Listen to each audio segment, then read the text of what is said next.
여러분 안녕하십니까? 제가 알고 있는 선배님 한 분이 계십니다. 몸에 열이 나고 기침도 하고 해서 혹시나 하는 마음에 병원에 가서 진단을 받으려고 롱아일랜드에 있는 큰 종합병원을 방문했다고 합니다.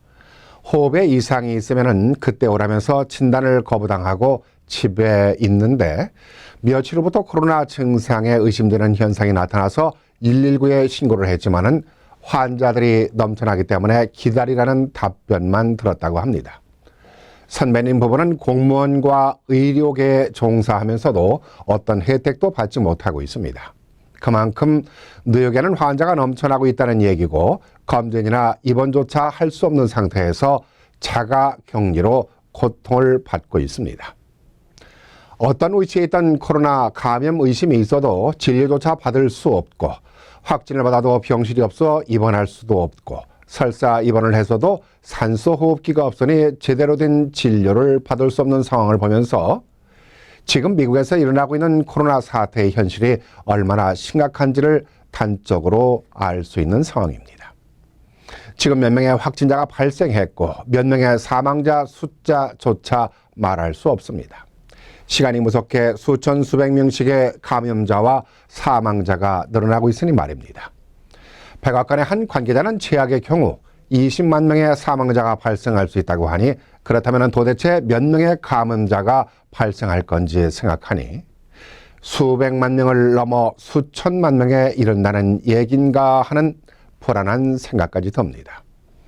이러한 사태를 정부나 언론이나 많은 사람들은 한 번도 겪어보지 못한 일이라고 말합니다마는 사실은 유행병 바이러스는 인류의 역사와 함께 시작이 됐습니다.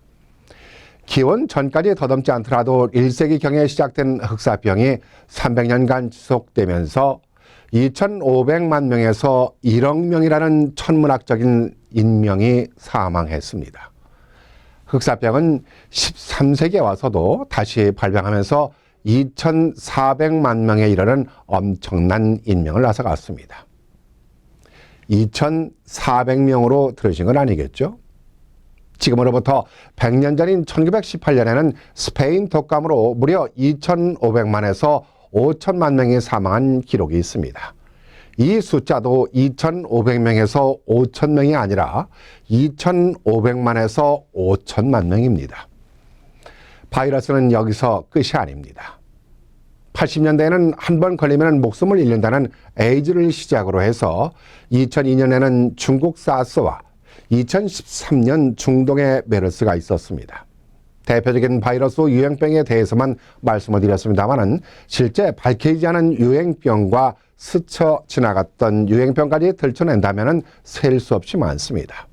이번 코로나 사태도 지난 2년 전에 생물학자들에 의해서 준비하지 않으면 큰 재앙을 맞이할 것이라는 경고가 있었습니다. 멀지도 않은 불과 2년 전에 경고까지 받고 재앙을 계속 겪어왔는데도 경험하지 못한 일이라고 하니 왜 이들은 이런 상황 속에서도 계속 거짓말을 하고 있는 걸까요? 국가와 정부는 국민 보호를 위해 의학적이든 과학적이든 준비를 해야 하는 것이 의무이자 책임입니다. 하지만 이들은 겉으로는 그럴싸한 국민 보호를 위한 준비를 해왔다고 말하고 있지만은 안으로는 국가 권력을 차지하는 데만 눈이 멀어 있었음을 알 수 있었습니다.